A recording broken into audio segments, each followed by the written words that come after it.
your career in COVID-19? What can you control? Just a few notes before we start. Please raise your hand to be invited to ask a question, and your camera will be off and your microphone will be muted.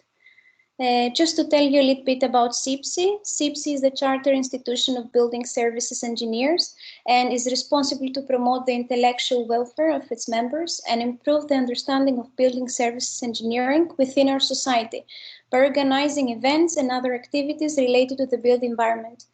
WiBSE, Women in Building Services Engineering, is responsible to work to increase the number of women choosing a career in all sectors of the building services industry, to support those already in the industry, to enable them to achieve their career goals, and to encourage more women to join the institution and contribute to its governance and activities.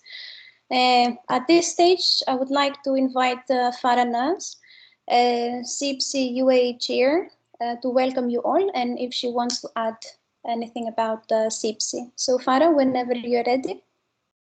Thank you, Nicoletta. From CIBSE UAE and from WiBSE, I want to extend a warm welcome to everyone. Thank you for joining us today. Just to give a little bit of a background of WiBSE, it started in 2012 in UK, and CIBSE being a chartered institution globally, WiBSE body kind of exists in different parts of the world. And in Middle East, I chair the CIBSE UAE chapter, and Nicoletta looks after WiBSE. The whole idea is to share knowledge and best practice, promote more STEM subjects across the region for women, encourage more women. And today's session is one of those sessions which is open to both men and women, to encourage more cross-collaborative thinking and learning. We are so excited to have Alex with us today. So I'll hand over to Nicoletta to walk you through the next part. But thank you so much for being with us this evening, and I'm truly grateful for your time. Thank you. Thank you very much, Farah. So, as you mentioned, the speaker of today is Alex Hodge, co-founder of KiKu Coaching. Alex is a performance coach dedicated to supporting her clients to live their best lives by helping them to maximize their potential in ways that are healthy and sustainable. Ultimately, her goal is to support her clients in taking control of their careers so they feel good in both their job and their lives. In her 20-year career, she ran market research projects across a wide range of industries across the globe, helping her clients understand consumer mindsets and behaviors and advise on how this should affect key decisions within their organizations. So here with us is Alex Hodge. Alex, whenever you're ready, the stage is yours. You can go ahead. Perfect. Thank you, Nicoletta. I'm just going to share my screen.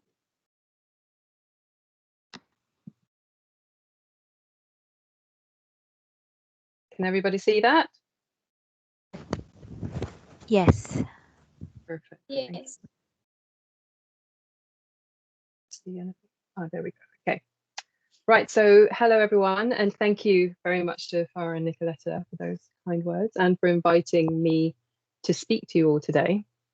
So I hope everyone is doing okay, all things considered. I'm in London in the UK, and we are in lockdown part 3. Schools are shut. We're allowed out for exercise 1 hour a day, and for essential shopping. It all feels very restrictive, and as a result, I hear from a lot of people, friends, family, clients, that everyone's getting pretty frustrated, and people are starting to struggle now. And I think just to move on to what we're going to talk about today, when I was talking to Farah and Nicoletta about, what the topic of the day should be, we thought it'd be good to think about the pandemic and the impact it's having on all of us. The uncertainty we're surrounded by, the challenging job market. So kind of taking all of this into account, I'd like to talk about what we can do individually to try and manage ourselves during this incredible time.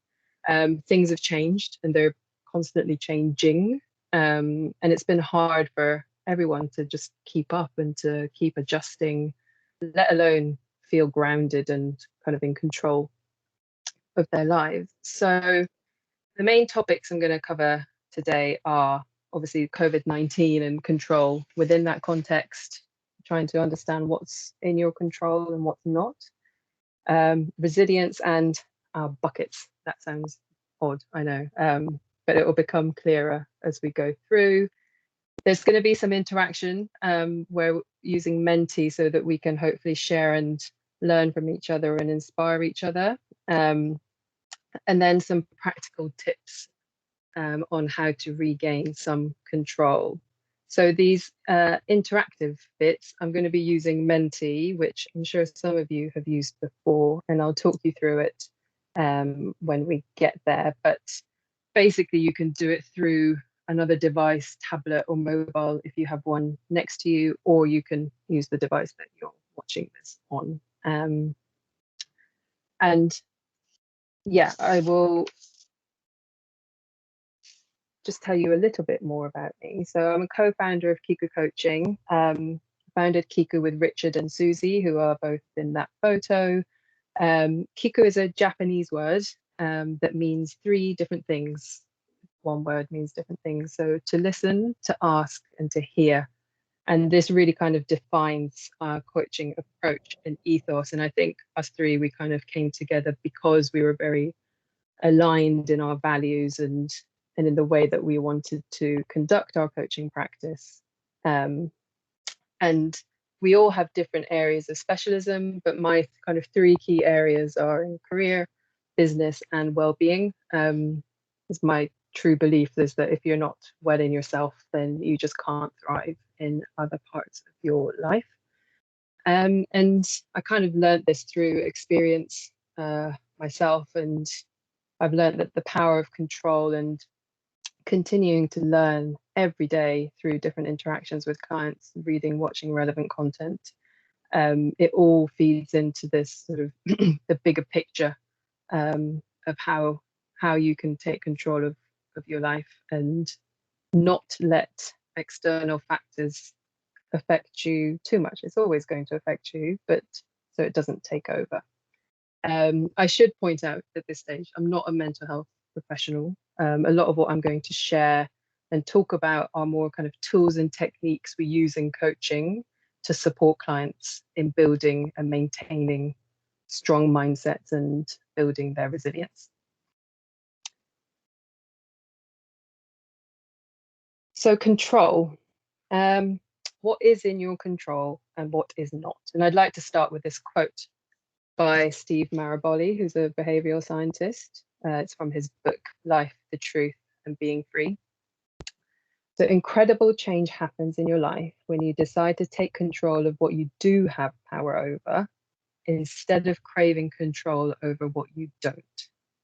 And I know this sounds pretty logical, maybe it's overly simple and easy, and you might think, of course I can tell what is and isn't in my control. Of course I know how to manage all of that. But the challenge is this: it's not always just about you. The shift in what we are and not in control over due to COVID-19, it's affecting everyone. And as a result of that, the situation we're in is affecting us. So other people's behaviors, thoughts, and feelings due to this situation that we're in is definitely affecting us. And things have certainly changed. So I've got a bunch of pictures here of all these high-flying business executives. And now I want you to picture this.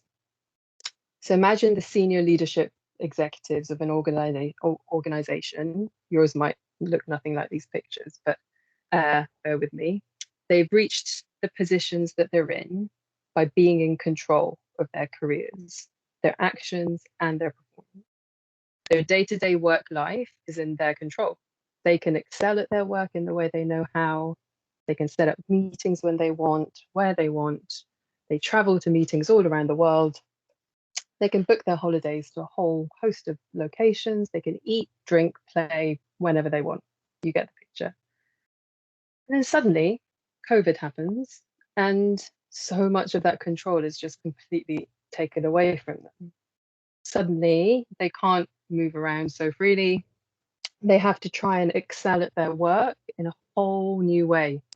And the way they knew that they were so good at doesn't exist anymore.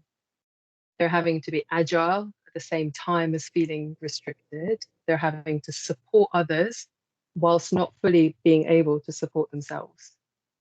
And I think as a result of this, they're starting to kind of release this pent up tension, but not, unfortunately, in a controlled way, because they're just totally out of their comfort zones. So they're dismissive of colleagues, they stop managing the people they manage, they make unrealistic demands, they snap at their children at home. So when people are used to being in full control and they thrive off being in that control, they really, really struggle in situations like we're in today. And this obviously isn't just about senior leadership executives. Certainly in the UK, anecdotally, everyone I've spoken to has had a really, really rough January. January is a difficult month anyway. And then the weather over here doesn't help. And then you put lockdown on top of that, and then the schools close. And, you know, usually I'd say the more you thrive off being in control, the more you're likely to struggle. But I think at the moment, we've kind of reached a point where we're all struggling, whether control is our thing or not. So that brings me on to my next question, which is to ask you, how are you doing 9-10 months into this pandemic? So I'm going to show you just a different screen, and it would be great if you can interact with me. What can I find?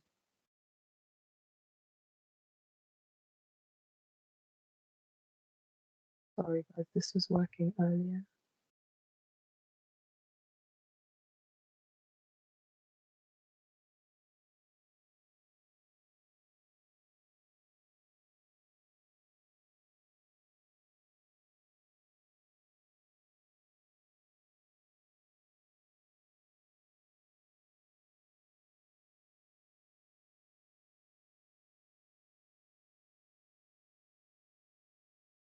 Can you still see the PowerPoint, or can you see the Menti screen?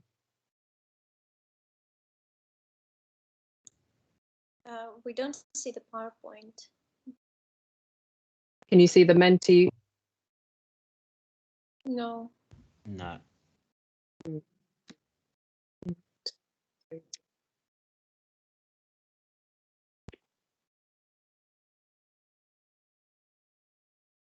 That's worked? Yeah. Yes, now we can see your slides. Oh no, the website. Great.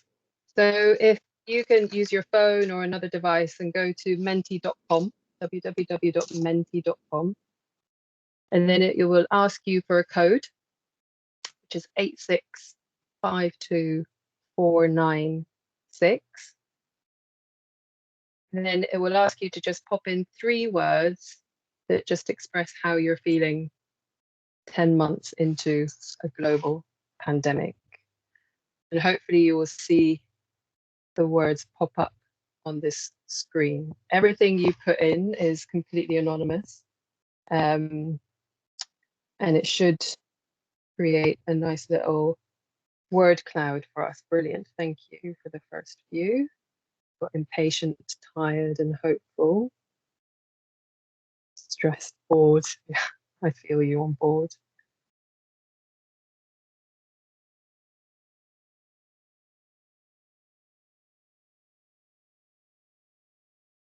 Tired. A lot of tired going on.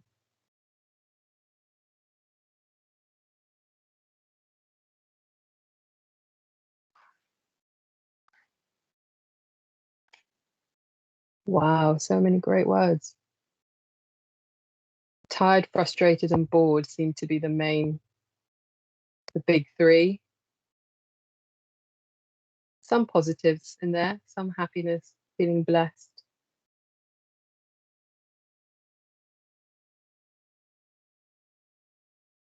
This is great. Thank you, guys. Impatient. Yeah.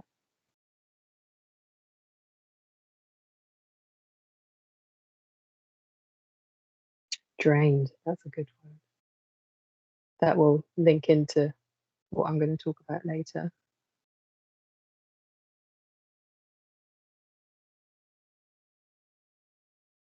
I wonder if anyone's surprised by any of the words that have come up. Maybe you can pop it into the chat, which I can't see right now, but hopefully I can see later. The new normal. Okay, so we've got main words being bored, tired, frustrated, worried, stressed. Some feeling blessed and some feeling confused. But yeah, it is largely kind of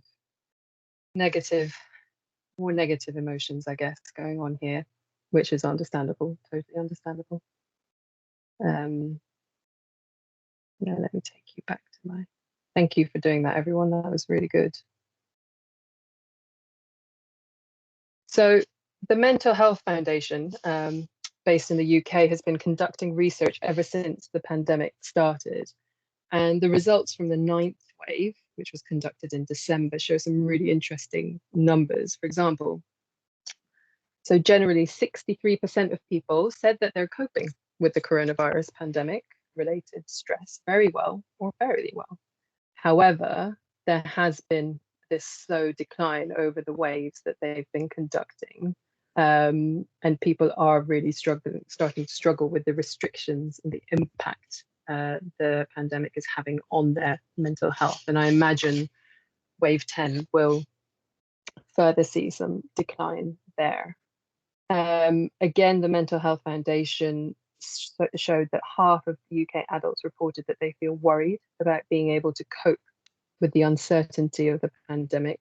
And it's this word uncertainty that I think is the big challenge. Not knowing is an incredibly difficult state to function in, let alone to flourish in. And it's impossible to control. A report put out by PricewaterhouseCoopers specifically about the impact of COVID-19 on mental health in the Middle East. This bit focuses on Saudi Arabia. But they're saying that the National Centre for Mental Health in Saudi, in cooperation with a number of specialised platforms, they've launched a whole bunch of initiatives, but the centre has provided already more than 20,000 hours of psychological counselling just in the 3 months up to October. And they're also doing a lot of work to kind of try and promote mental health in the work environment programs, which is aimed at developing human resources to increase their efficiency and productivity at work. So there's loads of different types of initiatives happening across the Middle East and in Saudi in particular, according to PwC. And then focusing more specifically on the Gulf region and the UAE, I pulled out some interesting statistics from Gulf News. So they published an article in October 2020 stating that experts were seeing a higher number of cases of patients with obsessive compulsive disorder, OCD. And in September 2020, Gulf News again reported that despite being optimistic about post-COVID recovery, UAE's high net worth individuals have admitted to battling mental health issues in isolation. And in order to try and protect their reputations, many are suffering burnout and exhaustion. And the report shows that people are taking their mental health much more seriously now than they did 5 years ago. Over a third, 37%, spoke to a doctor or a mental health professional, which is significantly more than the global average, which is 26%. And then the study also showed that these high net worth individuals were ready to reevaluate their values and goals, which I think is really interesting. And a lot of them don't want to go back to that fast pace of life that they had before. Now, around 64% are reassessing their priorities and goals, which I think is generally a good exercise to do anyway, but interesting that they're doing it now. 63% are spending more time focusing on their physical and mental well-being by changing their diet and exercise, which as we all know, is incredibly important. And 66% are rediscovering their passions and hobbies, which are also two great things, I think, really important things to focus your time on. And over half of the UAE respondents, 53%, do not intend to return to their fast-paced lifestyle in a post-COVID-19 world. So I just thought it was quite interesting because even, you know, the world's most wealthy are struggling. And as my colleague Susie so eloquently put it, resilience, although often helped by money, is an inside job. So you can have all the money in the world, but if you can't do the work on the inside, we're all in the same boat. We're all struggling with this situation in one way or another. And none of us are alone in trying to manage and navigate life in these incredibly, incredibly strange times. How on earth do we take back some control? So how do we bring back some sense of equilibrium in our lives? The first step, you would think, is to rationally work it out. Just think what is within my control and what is not. That's easy. And if I asked you to put these bullets into these two columns, I'm sure you would be able to do it quite easily. There might be a couple that kind of sit in the middle, potentially, depending on your situation. But that's okay, because they're somewhere in the middle, at least they're somewhere and you know where they are. The challenge is what to do next, because it's not enough just to go, oh yeah, that's in my control. Oh no, that's not in my control. What we need to do is to push our minds and thinking one step at least further. So superficially thinking about this won't have an impact at this particular stage. You know, nearly a year into this global pandemic, none of us have ever experienced before. So we can't stop there. You have to move on to think of these things which are in my control. How can I control them in such a way that gives me what I need? So if we take an example, who I connect and interact with. At a top level, you might think, I'm keeping in touch with people and speaking to my friends on a regular basis, so that's okay. But is it? What happens when we take a closer look at the impact those individuals have on you? So I'll give you a personal example. That's me. The other people are not real people, but so in the top right, there's my best friend. And then there's in front of the laptop is my daughter's best friend's mum. And there's my father in the bottom, my brother, and then an old colleague of mine. So let's look at what kind of interactions I have with each of them. So with my best friend at the top, it's all very easy. We have a good, balanced relationship. We kind of give and take. There's a foundation of just funny underneath. So like all the interactions we have, however serious, we always end the call kind of happy that we've connected. Then there's my daughter's best friend's mum. Now, my main reason for interacting with her is because it's for the benefit of my daughter, because she's friends with the other girl. This mum is a very negative person. Every time I ask her, how are you? It results in me having to listen for 5 minutes about her latest work issues, partner issues, car issues the other day, issues with the school, issues with traffic. And as sympathetic as I am, I find it very draining. It feels like a very one-way relationship. And actually at the moment, when the kids can't see each other, maybe I don't need to maintain that relationship as much as I am. Maybe I can dial it down a bit to try and minimize the sort of draining negative impact it's having on me. And then there's my father. I call him every week. It's what we've always done. There are good calls, there are not so good calls. But overall, it's a positive connection and one that I would miss if it wasn't there. My brother, we do get on well when we see each other face to face. He lives in Japan. I'm in the UK, but he's very, very uncommunicative on the phone or on video. So if I call him and the conversation goes, hey, Andrew, how are you? Fine. What have you been up to? Not much. Any exciting plans coming up? Not really. So actually, even if I didn't bother to keep in touch with him, there's not a lot is going to change. And I think it's maybe taking a bit of effort and time out of my life that I don't need to put in at this time.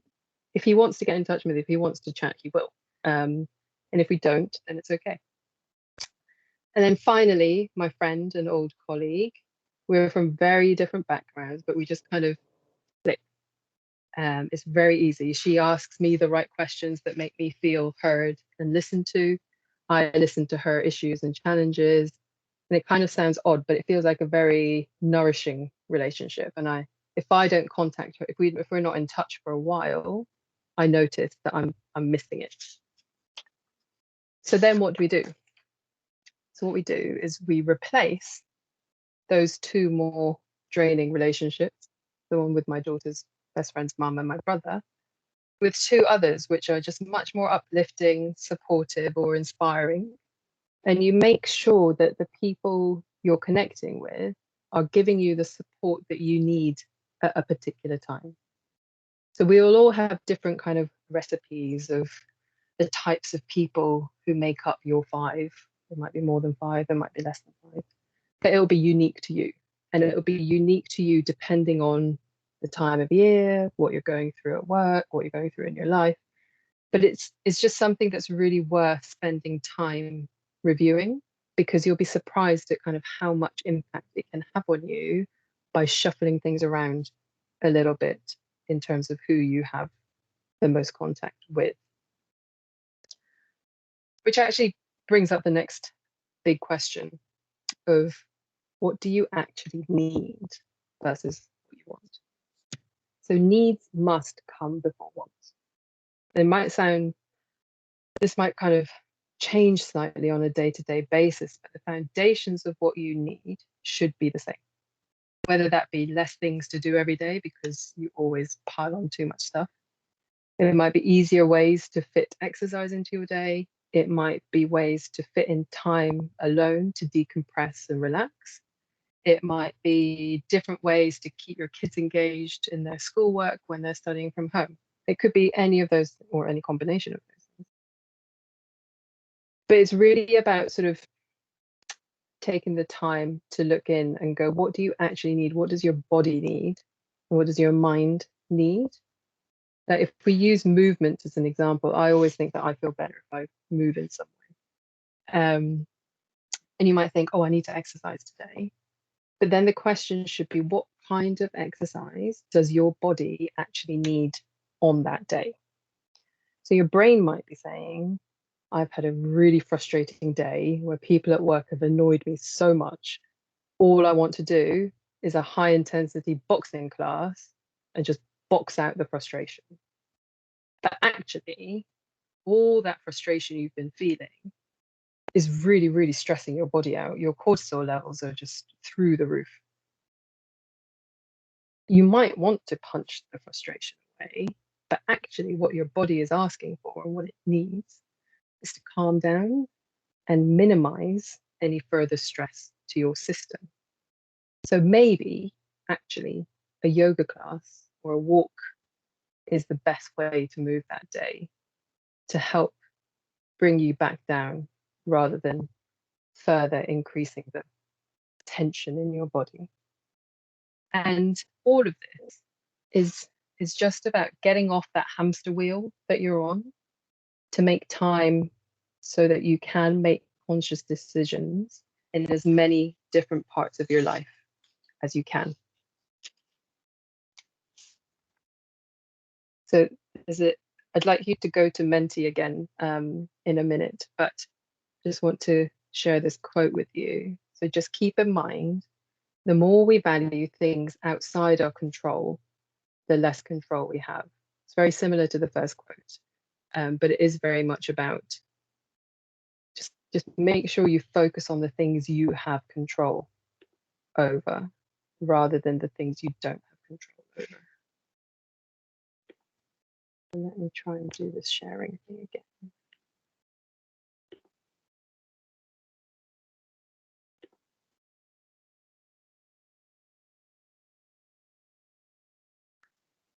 So again, if you can please go to menti.com and use the code 8652496 again.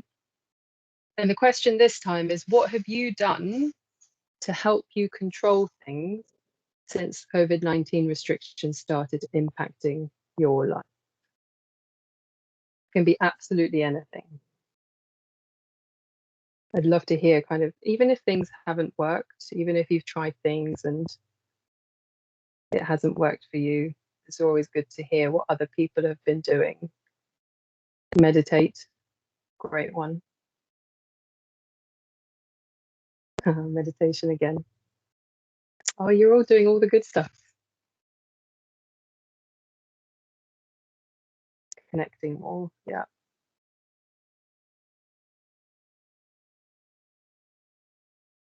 Virtual catch-ups with a different person each week. That's brilliant. Absolutely brilliant. Trying not to freak out. Yep. Laughing, so important.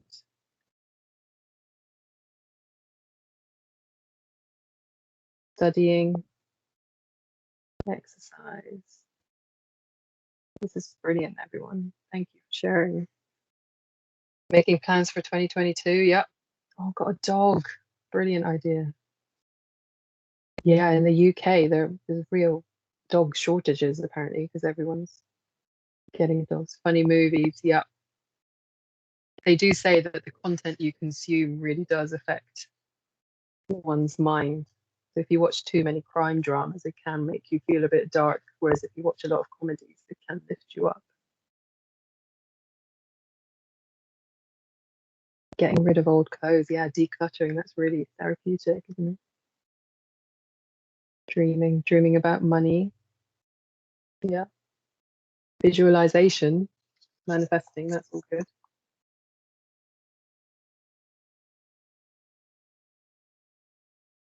This is great, everyone. Hopefully I can share this with you all. Trying to use affirmations, cooking. I wish I could get into cooking. I'm not a great cook, I'm afraid. Thank you, guys. Let me move on. That was really helpful to see all of that. Oh,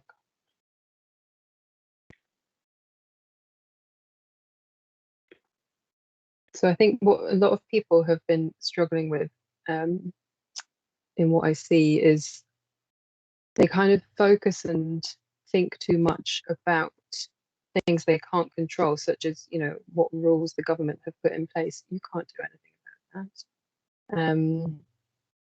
And it's not fair on yourself to spend time thinking how, you know, trying to second guess what governments do, or trying to second guess when the restrictions will be lifted. Like, that doesn't help. And it's not a good use of your time. Here we go.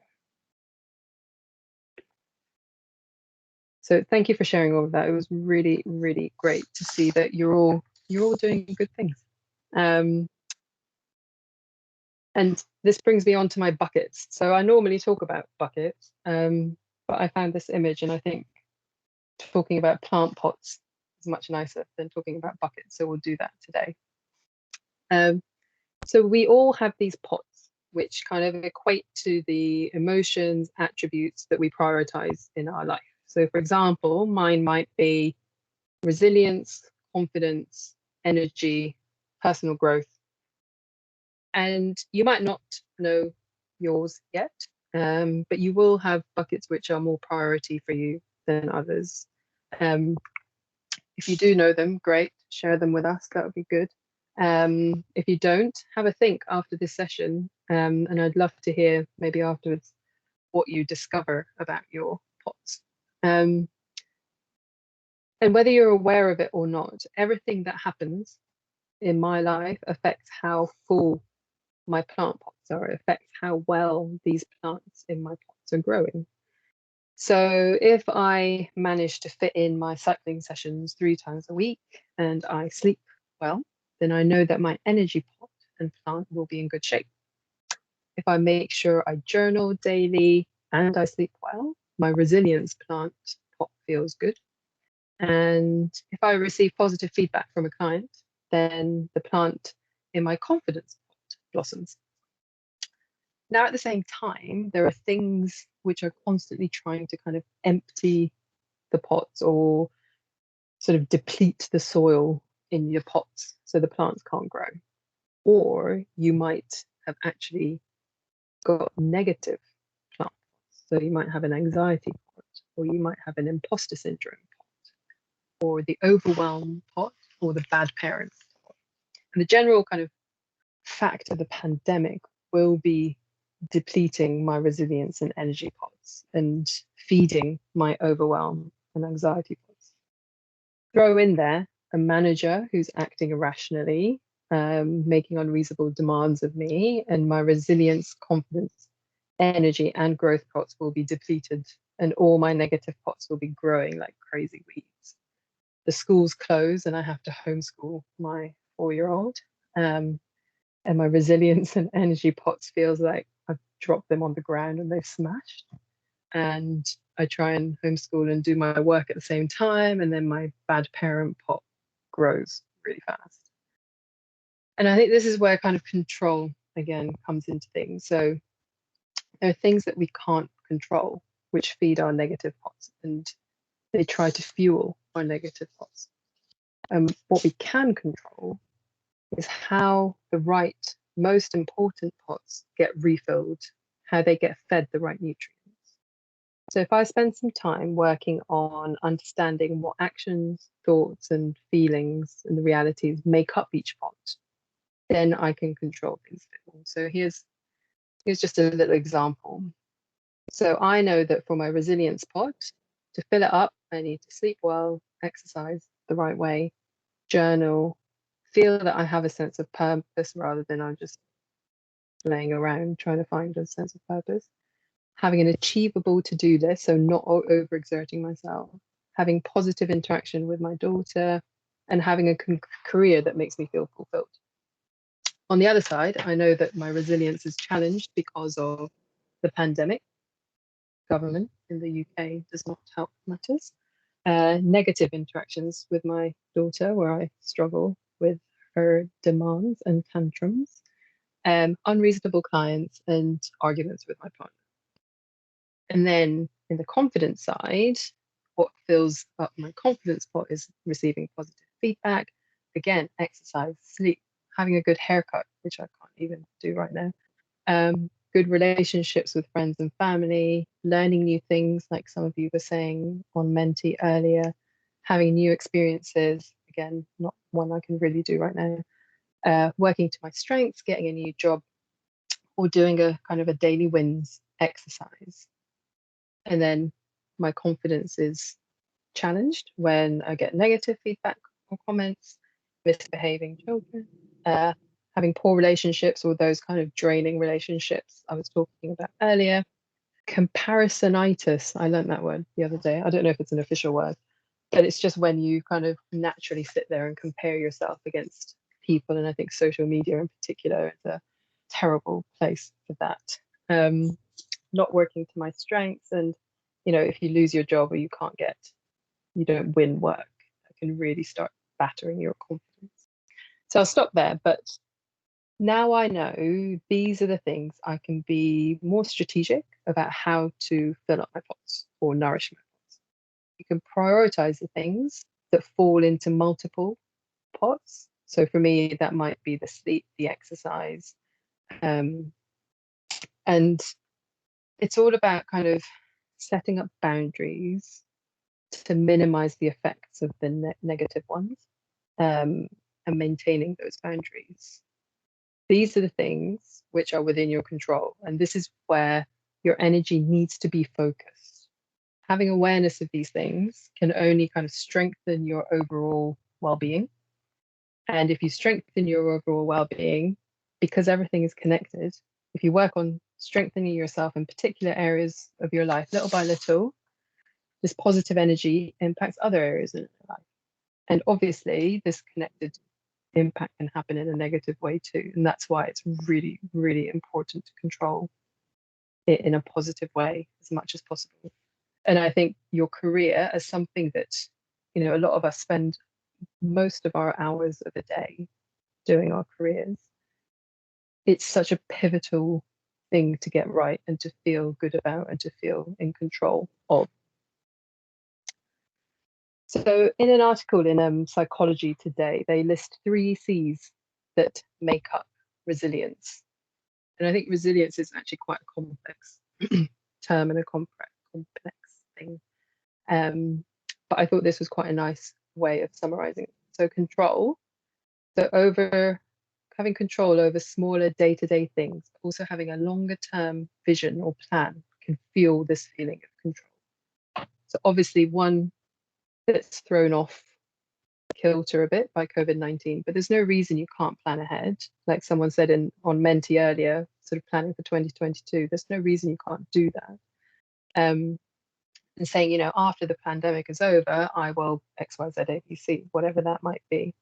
The important thing here is to not set that plan in stone, though, is to know that you can be flexible and you should be flexible, and you can revisit it regularly to tweak it. And then coherence, this kind of speaks to the human drive to make sense and find meaning in the world, which again is difficult to do right now. But one takeaway is to focus on the present, so it can help minimize any fear or pessimism by putting your energies into the present. And you keep saying you can control what you can control. And it's referring back to what other things you can do in the present that will nourish your pots and your plants. And this will look completely different to every person. But you need to spend time working on what it looks like for you and how you can maintain the actions you need to take. And then connectedness, so the fundamental need for social contact and the support, and I quote from the article, being connected to others after a collective trauma can be one of the most powerful healing factors in recovery. And I think this is a really important thing to take away today, and it's in your control to connect in the best ways you know how with the best people in your life to ensure you surround yourself with these powerful healing through connection. And as I mentioned earlier, how you create and maintain these connections and who you choose to make those connections with is incredibly individual. It could be that circle of 5 I talked about earlier. It could be joining social media groups with like-minded, yet largely anonymous people. That might be your thing. Or joining a group of people with the same hobbies or passions as you. It might be seeking out more professional help. It might be as simple as setting up a regular catch-up with family, whether that be your real family, your adopted family, your urban family, but just people you enjoy spending time with, and then making sure that that happens rather than just thinking, oh, that'd be nice if I could have a chat with that person. So yeah, that brings me to nearly the end. Finally, with my coaching hat on, I would love it if you would walk away today with at least one of these tasks to complete. So number 1, work out who your people are at the moment and how your interactions with them affect how you feel, and swap people out if you need to.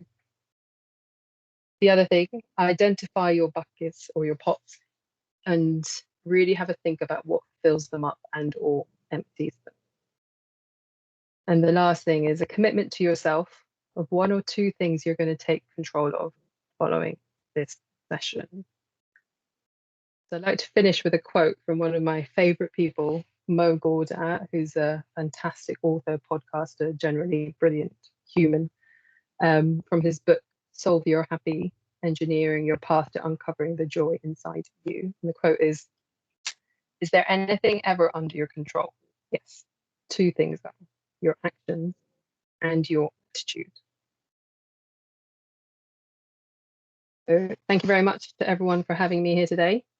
Please do feel free to connect with me on LinkedIn, our KiKu Coaching Instagram page, email. I'd love to know how you get on with these tasks, which ones you do, what happens, and the impact it has on how you feel on your day-to-day, on your relationships, or on your work performance. Alex, is it okay to open the floor to questions? Yeah, of course. Does anyone have any questions, burning questions that you want to ask, Alex?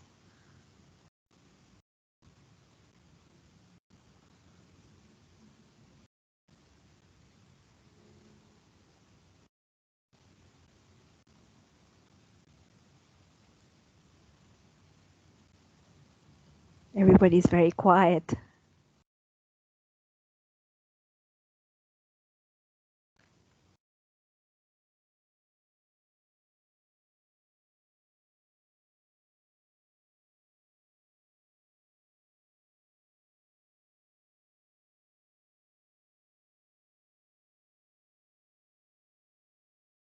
Sorry, Sanojani, I can't, I don't really understand the question. Do you want to say it?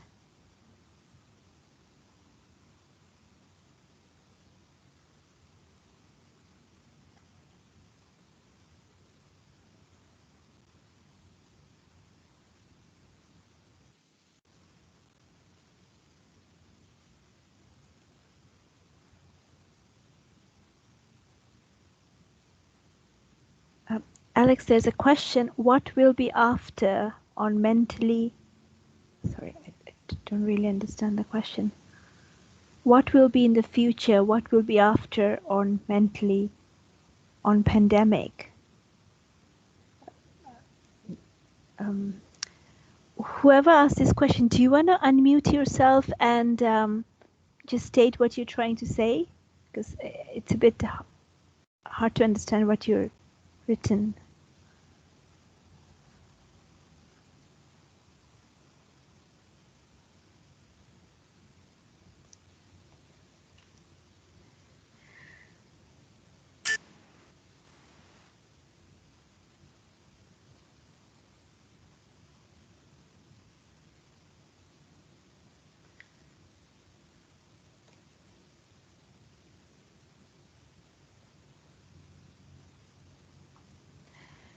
Sorry, Alex. That's okay. I think this person is.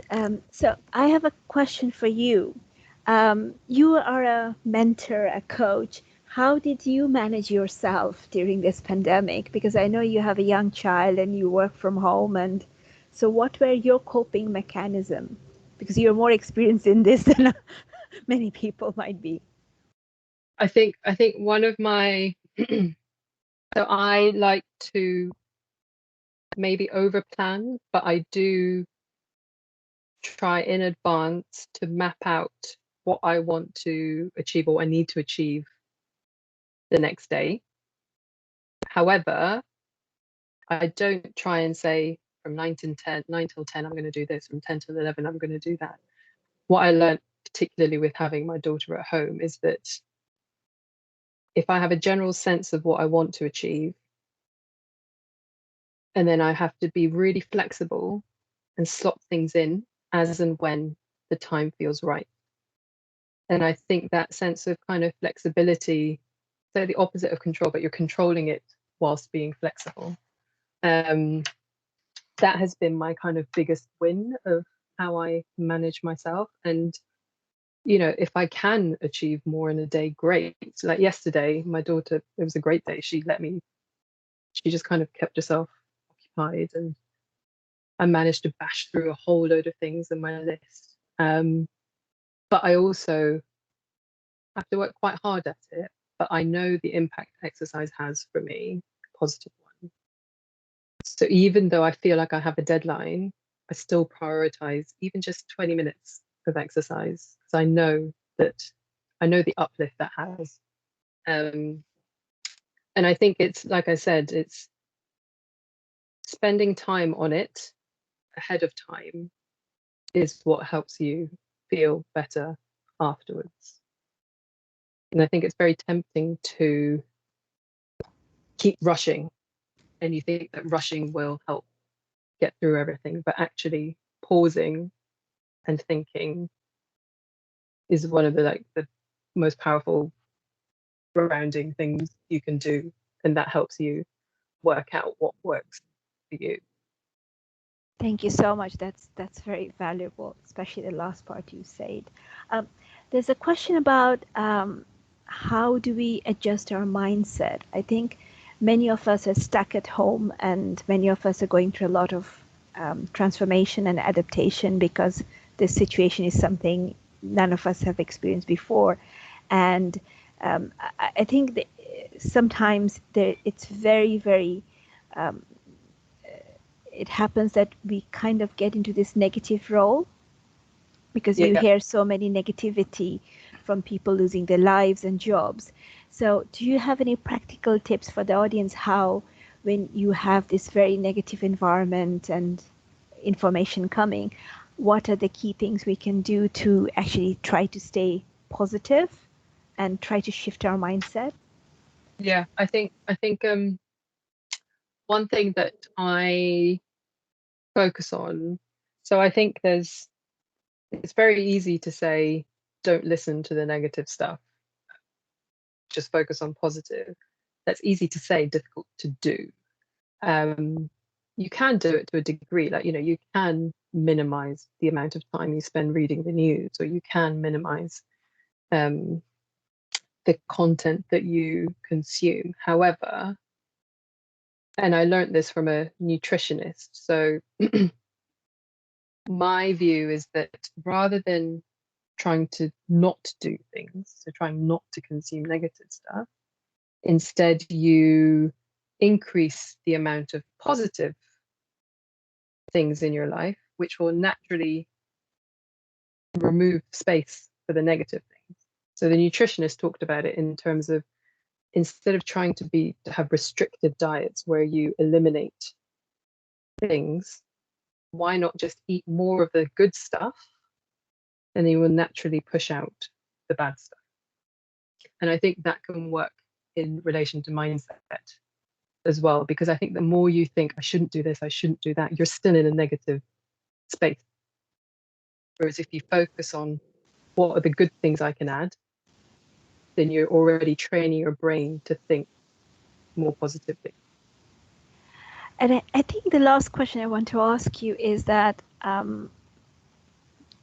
people who have taken coaching or mentoring have always found that it has a positive impact on the way they view life and the way they view their experiences.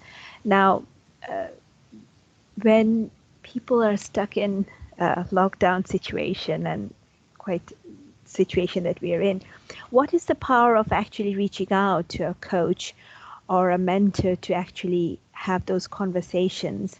And what outcome can the audience expect if somebody has never done something like this before, like they have not have any coaching or sessions before? So I just wanted to open this conversation up, that from your experience, what do you think that value would bring in? Yeah, and I think one of the greatest benefits that people tell me, and I've experienced it myself, is having that 1 hour a month, every 2 weeks, however often you want to do it, where you are just sitting and focusing on yourself. So you leave everything else at the door, and it's actually a time where you do sit, breathe, decompress, and that in itself is valuable. But also, I think in that space, what coaching does, it allows you to take a more strategic view of things. So you're in your life, you're living day to day, and it can all feel, there's one thing after another. And I think that those coaching sessions, what it does, it kind of lifts you up away from that. So you can have a better bird's eye view of what's going on, what's coming up, what's affecting and what the coach could do is help guide you and ask you the right questions to help you prioritize what you need to do, to help you work out how to overcome certain issues, certain hurdles. And it's, the power of coaching is that fundamentally you are working it all out yourself. The beauty of it is that you have time and space to do that, and you have someone to guide you through that. And the real power comes in when you've managed to work it out and you walk away feeling empowered because it's your solution, it's your idea. And that's where the real uplift comes. Thank you, Alex. There's a question about how did you get into coaching, and can you recommend a good course that you have taken? I'm sure you get this question a lot. I got into coaching because when I was on maternity leave, I realized that the type of market research I was doing was not that easy to do with a baby, and I don't have any family nearby to support, because a lot of my work was international and in the evenings. So I did a bit of a what transferable skills do I have, and I did a few exercises to work it out. And I'd had coaching previously, and it all just stars aligned. It all just kind of made sense. And then the course I took is the Institute of Leadership and Management, the ILM Level 7, and then Executive and Senior Coaching. It's a good course, and that's where I met Richard and Susie, but there are a lot of other good ones. But I'd be happy to kind of have a chat with you about it. Was it Harriet? Harriet's moved. Yes, because it can, Harriet events. Yeah. Because it can depend on what type of coaching you want to do, because the courses are becoming quite, not niche, but quite focused on if you want to do life coaching, career coaching, executive coaching, transformational coaching. You know, there's so many different avenues and angles now. But I have a list if you'd like me to get in touch with you about it. Amazing. I think Harriet will get in touch with you. There's an interesting question about how important it is to disconnect, because we are constantly connected, and how important do you think to disconnect, and what it can have an impact, and how? Super important. I think a lot of the challenge is the amount of noise in your head and around your head, and the more you can, again, be in control of that, or switch bits off and switch it off. It's so important that your brain needs a rest, your mind needs a rest. And if you're sat there on social media or on your phone, your laptop, you know, aside from the rays that they emit and what it does to your mind and your eyes, just giving yourself space, breathing space. You can't do that if you don't disconnect every once in a while. And again, I think it's about sitting down and working out when are the times that I don't need to be connected, and what can I do is just to nourish me and help me. It's like muscle recovery, basically. You can't just constantly exercise every single day without recovery, and I think disconnecting is like recovery. Thank you, Alex. Really appreciate your time. If there's no other question, then I think we would like to close the session. So I don't think there's any more questions. But from WiBSE, Alex, thank you so much. And anybody, if you would like to get in touch with Alex, we will send you a thank you email anyways. But Alex, if you send your details, then we would be happy to share it with everyone. So if anybody has any questions and they would like to get in touch with you. Lovely. Thank you so much, everyone. Amazing. Thank you. And thank you for interacting. That was great. Amazing. Thank you for being with us, Alex. Really appreciate your time. And thank you everyone in the call for joining us. I know many people have joined from different parts of the world. So thank you again. Thank you, everyone. Thank you. Have a good rest of evening.